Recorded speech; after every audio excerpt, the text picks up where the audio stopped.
আজকে তোমাদের সাথে শেয়ার করব কদবেল মাখা। তো তোমরা কম বেশি হয়তো অনেকেই চেনো, আবার অনেকে কিন্তু জানো না। যেমন আমাদের ওদিকে কিন্তু এটা পাওয়া যায় না। আমি এটা খেয়েছিলাম মায়াপুরে যখন গেছিলাম তখন।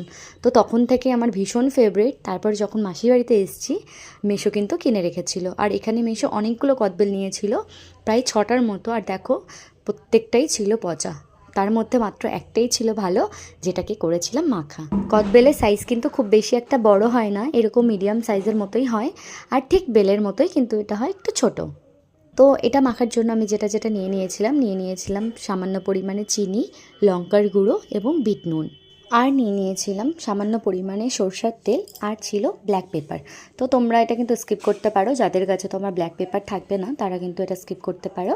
আমাদের কাছে ছিল, যার জন্য আমরা সেটা অ্যাড করেছি। আর নিয়ে নিয়েছি 2টো কাঁচা লঙ্কা। যেহেতু এখানে একটাই কদবেল মাখছি, তো বেশি লঙ্কার দরকার নেই। আর আমি কিন্তু এখানে শুকনো লঙ্কা